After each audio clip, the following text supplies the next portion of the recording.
Todas las noches, sin importar si llueve, hace frío o el viento sacude los árboles, algo recorre nuestra calle silbando una melodía. Nadie sabe qué es y nadie quiere averiguarlo. Solo puedes escucharlo si estás despierto en la sala o en la cocina cuando pasa frente a la casa. Siempre comienza exactamente a las 3 de la madrugada. Primero se oye muy lejos, cerca de la casa de los Carson, al inicio de la calle. Después el sonido avanza lentamente hasta llegar frente a nuestra casa y continúa su camino hacia el cul-de-sac, donde finalmente desaparece. Cuando era más pequeño, mi hermana Nola y yo nos escapábamos de la cama para escucharlo escondidos en la cocina. A nuestros padres no les gustaba que lo hiciéramos. Si nos descubrían, nos regañaban de inmediato, no porque escuchar el silbido fuera peligroso, sino porque siempre existía la posibilidad de olvidar la única regla que realmente importaba. La única regla. Nunca intentes mirar al silbador. Mi vecindario siempre ha sido un lugar extraño. He vivido aquí desde los 6 años y, aunque parezca raro decirlo, me encanta.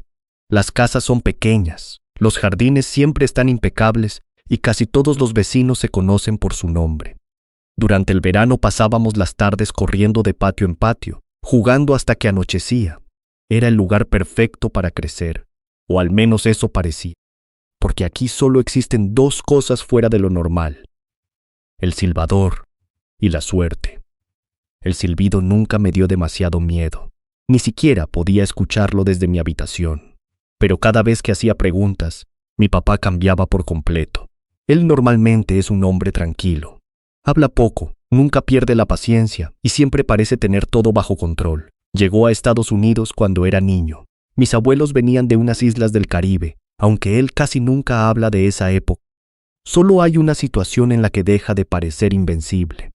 Cuando aparece el silbador, entonces habla más rápido, evita mirar las ventanas y nos recuerda una vez más la única regla: no importa lo que escuches, nunca mires afuera, jamás.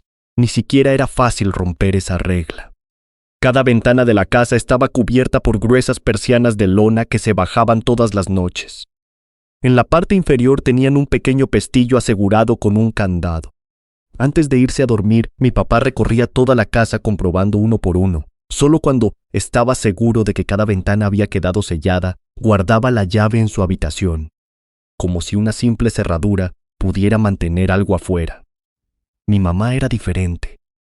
Nunca hablaba del silbador, nunca hacía preguntas, pero algunas noches, si entreabría apenas la puerta de mi habitación, podía verla sentada completamente sola en el sofá rojo de la sala.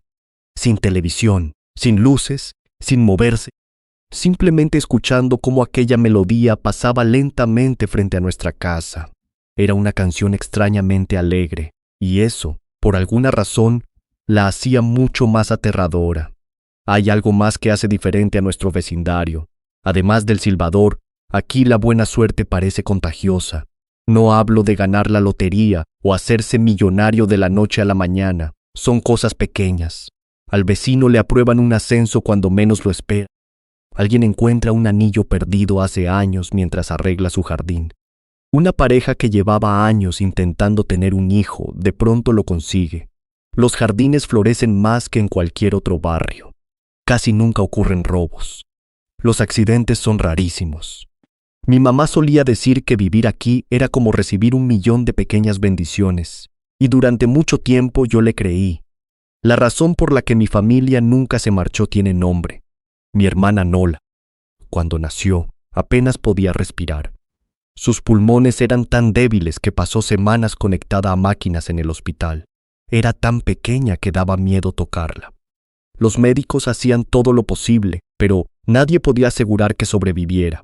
Nos mudamos a este vecindario únicamente para estar más cerca del hospital, y entonces ocurrió algo imposible. Pocos días después de llegar, Nola comenzó a mejorar.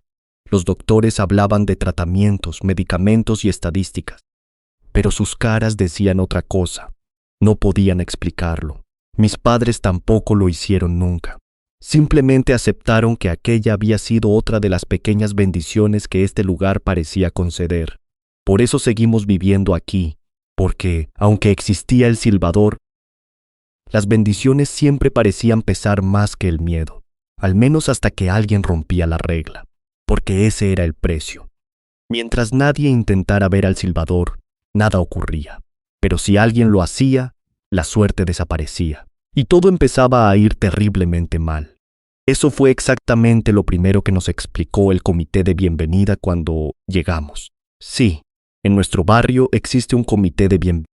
Cada vez que una familia nueva se muda, 4 vecinos aparecen en la puerta con una cazuela de macarrones, una cesta de regalos y un sobre de color manila. Cuando nosotros llegamos, yo tenía apenas 6 años. Recuerdo que me regalaron una barra de chocolate, mientras todos admiraban a Nola, que acababa de salir del hospital. Después pidieron hablar a solas con mis padres. Yo debía quedarme en mi habitación, pero, como cualquier niño curioso, pegué la oreja a la puerta. Primero hablaron de lo maravilloso que era vivir allí. Después explicaron la regla. Todas las noches, exactamente a las 3, alguien o algo recorre la calle silbando. No importa quién seas, no importa cuánto quieras saber, nunca debes intentar verlo. Luego colocaron el sobre la mesa. Dentro había recortes de periódicos. Accidentes imposibles, familias arruinadas. Personas que, según ellos, habían cometido el mismo error, mirar por la ventana. Uno de los vecinos dijo una frase que jamás he olvidado. No todos mueren. Hizo una pausa, pero incluso los que sobreviven dejan de vivir de verdad. Mi mamá pensó que todo era una broma. Se molestó. Les preguntó si aquello era alguna clase de iniciación para los nuevos vecinos. Incluso llegó a acusarlos de querer asustarnos para que abandonáramos la casa.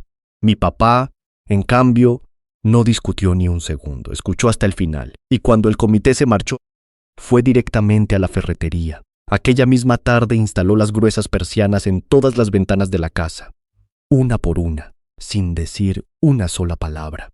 Esa fue la primera vez que entendí que mi padre no le tenía miedo a una historia. Le tenía miedo a que fuera verdad. Aquella primera noche en nuestra nueva casa nunca se me olvidará. Eran casi las 3 de la madrugada cuando salí de mi habitación en silencio. Esperaba encontrar a todos dormidos, pero mi papá ya estaba despierto. Estaba sentado en el sofá de la sala con Nola dormida entre sus brazos. Al verme, sonrió apenas y levantó un dedo frente a sus labios. ¡Shh! Luego dio unas palmadas al asiento a su lado. Me senté sin hacer ruido. Nadie habló. Esperamos. Entonces, exactamente a las 3, comenzó el silbido. Era una melodía tranquila, casi alegre. Lo escuchamos acercarse lentamente por la calle, pasar frente a la casa y alejarse otra vez hasta desaparecer. Eso fue todo. Ningún monstruo, ninguna sombra, solo un silbido. Pero jamás olvidé la expresión de mi padre mientras lo escuchaba. Parecía un hombre esperando que algo decidiera perdonarlo una noche más. Los años pasaron, y el silbador nunca dejó de venir, todas las noches, a la misma hora, con la misma melodía. Nos acostumbramos. Nola creció sana y fuerte. Mi papá consiguió un mejor trabajo. Mi mamá volvió a sonreír. La vida seguía regalándonos pequeñas bendiciones. Con el tiempo, incluso mi padre terminó formando parte del comité de bienvenida. Cada vez que una familia nueva llegaba al vecindario, él aparecía con la misma cesta de regalos, la misma cazuela de macarrones y el mismo sobre de color manila. Cuando regresaba a casa, casi siempre podía adivinar cómo había ido la visita solo con verle la cara. Algunas familias escuchaban, otras sonreían con educación, y unas pocas pensaban que todo era una superstición absurda. Esas eran las que rara vez permanecían mucho tiempo en el barrio. No mucho antes de cumplir 13 años, una nueva familia se mudó justo enfrente de nuestra casa. La señora Maddie, la antigua dueña, había fallecido con 105 años. Después de toda una vida viviendo allí, los nuevos vecinos parecían agradables. Escucharon con atención al comité, instalaron las persianas, aceptaron todas las reglas. Mi padre estaba convencido de que serían buenos vecinos. Durante el primer mes, todo fue perfectamente normal, hasta la noche en que sus padres tuvieron que salir de la ciudad. Nos pidieron que cuidáramos a su hijo. Se llamaba Holden. Tenía 12 años. Desde que cruzó la puerta de mi casa comprendí que aquella noche iba a terminar mal. Ni siquiera había dejado la mochila en el suelo cuando preguntó: ¿Ustedes saben quién sale a silbar todas las noches? Nola y yo intercambiamos una mirada. No hablamos de eso, respondí. Holden soltó una risa. Seguro es ese viejo raro de la casa amarilla. ¿El señor Toles?, preguntó Nola. Es la persona más amable del barrio. Entonces será un asesino o un loco. Nola bajó la mirada. En serio, dije con más firmeza. No hablamos de eso. Por primera vez vi una expresión de decepción en Holden, como si hubiera esperado que nosotros compartiéramos su curiosidad, y eso me puso nervioso. Las personas curiosas siempre terminaban rompiendo las reglas. Intentamos distraerlo. Jugamos Nintendo durante horas. Comimos palomitas. Vimos películas. Nos reímos por momentos. Parecía una pijamada completamente normal. Pero cada vez que miraba a Holden, lo encontraba observando el reloj, esperando, como si hubiera venido a mi casa por una sola razón, y no era jugar videojuegos. Mis padres nos dieron las buenas noches poco antes de las 3. Como siempre, cerraron todas las persianas, comprobaron cada candado, apagaron las luces y se fueron a dormir. Apenas escuchamos cerrarse la puerta de su habitación, Holden dejó el control sobre la cama, se incorporó despacio y sonrió. Ya casi es la hora. Sentí un nudo en el estómago. ¿De qué hablas? Del silbador. Quiero verlo. Miré el reloj. Las 2:58. Suspiré. Nosotros me interrumpió. No puedo hacerlo en mi casa. Mi papá cierra las persianas y esconde la llave todas las noches. Nola respondió sin pensar. El nuestro también. Holden sonrió. Una sonrisa demasiado confiada. No, su papá ya no esconde la llave. Sentí un escalofrío. ¿Qué quieres decir? Se metió una mano al bolsillo. Escuché un leve tintineo metálico. Entonces abrió la mano. La pequeña llave plateada descansaba sobre su palma. Durante unos segundos nadie dijo una palabra. Cuando fui al baño, entré al cuarto de tus padres. La tomé de la mesa de noche. Se las iba a devolver antes de irme. Solo quería verla una vez. Mi corazón comenzó a latir con fuerza. No podía creerlo. Mi papá había dejado de esconder la llave porque llevaba años confiando en nosotros. Jamás imaginó que el peligro vendría de otra persona. Quédate aquí. No toquen nada. Salí corriendo hacia la habitación de mis padres. Si Holden mentía, todo terminaría con un enorme regaño. Pero si decía la verdad, no quería ni pensar en lo que podía pasar. Abrí la puerta apenas unos centímetros. La habitación estaba completamente oscura. No alcanzaba a distinguir la mesa de noche. Respiré hondo. Entré, un paso, luego otro, y entonces el silbido comenzó. Me quedé inmóvil. Desde aquel cuarto se escuchaba mucho más fuerte, muchísimo más cerca. Nunca me había detenido a pensar en eso. Mientras nosotros dormíamos tranquilos, mis padres llevaban años escuchándolo desde esa habitación, todas las noches, sin faltar una, y jamás nos dijeron una palabra. Un ruido seco me sacó del trance. Venía de la sala. Sentí que la sangre se me helaba. Nola, corrí de rezo. Llegué justo a tiempo. Holden estaba frente a la ventana. La llave seguía en su mano. Nola permanecía inmóvil a su lado. No sé si era miedo o curiosidad. Escuché el clic del candado. Después otro. La persiana quedó libre. Y el silbido ya estaba justo frente a nuestra casa. No recuerdo haber pensado. Solo me lancé. Nunca fui el más rápido de la escuela, ni el más fuerte, pero aquella noche llegué antes de que todo terminara. Sujeté a Nola por la cintura y la giré con todas mis fuerzas. Su espalda quedó contra mi pecho. Su rostro apuntaba hacia el pasillo, no hacia la ventana. Al mismo tiempo, cerré los ojos. Escuché cómo Holden levantaba la persiana. El mecanismo chirrió lentamente. Luego, silencio. El silbido había desaparecido, no porque se hubiera alejado, sino porque se había detenido. Sentí a Nola temblar entre mis brazos. No mires. ¿Me oyes? No te des la vuelta. Ella asintió sin hablar. Su respiración era rápida, asustada. Seguí con los ojos cerrados. Extendí una mano buscando a Holden. Mis dedos rozaron su brazo. Estaba helado. Temblaba con tanta fuerza que parecía incapaz de mantenerse de pie. ¿Holden? No respondió. Solo respiraba, muy despacio. Sin abrir los ojos, estiré más el brazo hasta encontrar el cristal de la ventana. Estaba helado, tan frío que me dolieron las yemas de los dedos. Fui subiendo lentamente, buscando la cuerda de la persiana. A medida que mi mano ascendía, el vidrio dejaba de estar frío. Ahora estaba tibio, casi caliente, como si algo permaneciera inmóvil al otro lado, respirando contra el cristal. Intenté no imaginarlo, no imaginar su rostro, ni sus manos, ni la distancia exacta que nos separaba. Seguí buscando, hasta que mis dedos encontraron la cuerda. Tiré con todas mis fuerzas. La persiana cayó de golpe. El ruido resonó por toda la casa. Solo entonces abrí los... Holden seguía de pie frente a la ventana, completamente inmóvil. Su piel había perdido todo el color. Tenía la boca entreabierta, los ojos abiertos de par en par, pero no estaba mirando la habitación. Seguía mirando la persiana cerrada, como si aún pudiera ver lo que había detrás. Holden, esta vez giró lentamente la cabeza hacia mí y gritó, un grito tan desesperado que todavía lo escucho algunas noches cuando intento dormir. Todo ocurrió al mismo tiempo. Las luces del pasillo se encendieron. Escuché la puerta del dormitorio abrirse de golpe. Los pasos de mis padres retumbaron sobre el suelo de madera, pero yo no podía dejar de mirar a Holden. Seguía inmóvil. Tenía el rostro completamente blanco.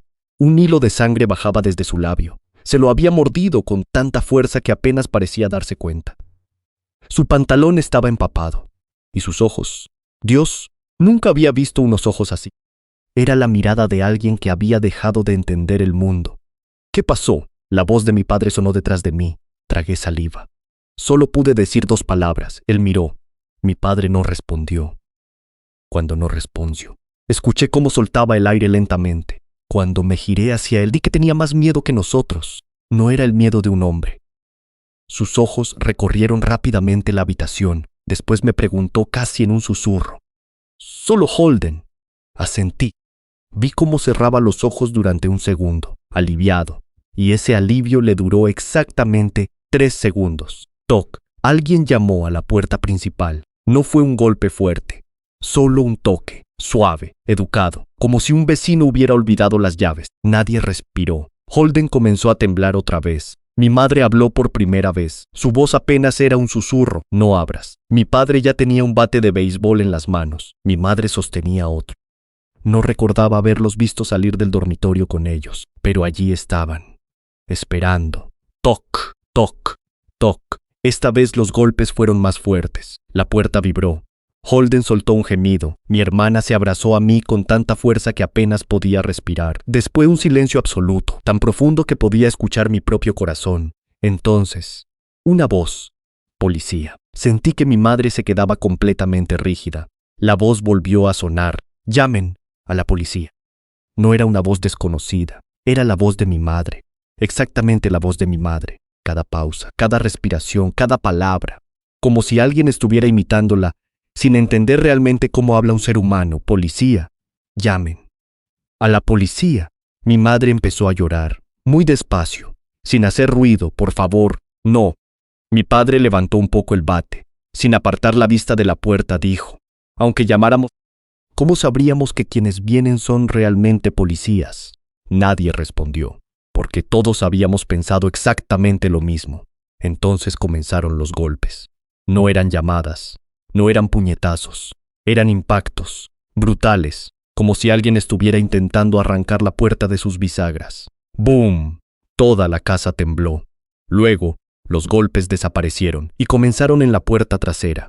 Antes de que pudiéramos reaccionar, volvieron a la puerta principal. Después otra vez atrás, cada vez más rápidos, más violentos, más cerca. Era imposible saber dónde estaba aquello. De repente, los golpes llegaron desde todas partes. Las ventanas, las paredes, el techo, el suelo. Era como si algo gigantesco caminara alrededor de la casa golpeándola con ambas manos. No, era peor. Era como si hubiera decenas de cosas rodeándonos, probando cada rincón, buscando una forma de entrar. Cada impacto hacía vibrar el aire. Las lámparas, los cuadros, incluso el piso bajo nuestros pies. Jamás había sentido una impotencia tan absoluta. ¡Basta! El grito de Holden atravesó toda la casa y el silencio volvió de inmediato, tan rápido que dolía. Holden cayó de rodillas. No dejaba de llorar. Miraba fijamente la ventana. «Lo siento, no voy a contarle a nadie». «Lo prometo, por favor. Vete». Nadie se movió. Nadie habló. Durante casi un minuto, solo existió el silencio. Entonces, tap, tap, tap. El sonido venía de la misma ventana por la que Holden había mirado, muy despacio, como si alguien llamara con la punta de un dedo, no para entrar, sino para recordar que seguía allí, esperando. Mi padre abrazó a Holden, le acarició el cabello.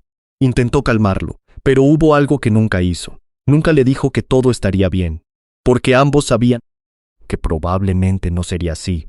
Nadie durmió aquella noche. Cada vez que intentábamos alejarnos de la sala, los golpes regresaban, con una violencia todavía mayor, como si aquello supiera exactamente dónde estábamos, como si pudiera sentirnos. Así que permanecimos todos juntos, escuchando aquel lento, insoportable tap, tap, tap contra la ventana, hasta que, finalmente, salió el sol. Los golpecitos desaparecieron poco después de las 7 de la mañana. Fue casi al mismo tiempo que salió el sol. Aún así, nadie se movió. Permanecimos sentados en silencio durante casi 2 horas, como si temiésemos que aquello solo estuviera esperando a que alguien bajara la guardia. Finalmente, mi padre se puso de pie. Sin decir una palabra, caminó hasta la ventana, abrió apenas unos centímetros la persiana, miró afuera durante unos segundos. Luego la volvió a cerrar. Se giró hacia nosotros. Ya terminó. Su voz sonaba cansada, mucho más vieja que la noche anterior. Los padres de Holden regresaron cerca del mediodía. Mis padres los hicieron pasar inmediatamente. Nos pidieron a Nola y a mí que nos quedáramos dentro de la casa, pero era imposible no mirar por la ventana. La conversación duró casi 1 hora. Nadie levantó la voz, nadie discutió, y, aún así, nunca había visto a 4 adultos con expresiones tan devastadas. Cuando finalmente salieron, los padres de Holden parecían haber envejecido de golpe, como si durante aquella conversación hubieran comprendido que ya no existía ninguna solución. Dormimos todos en mi habitación. Mi mamá y Nola compartieron la cama conmigo. Mi padre pasó la noche sentado junto a la puerta, sosteniendo el bate sobre las piernas. No pegó un solo ojo. El silbador volvió a pasar a las 3, como siempre, con la misma melodía, pero ya no hubo golpes, ni voces, ni llamadas a la puerta, solo el silbido, y de alguna forma, eso resultó incluso más inquietante, como si aquello ya hubiera conseguido exactamente lo que buscaba. No volvimos a ver mucho a Holden.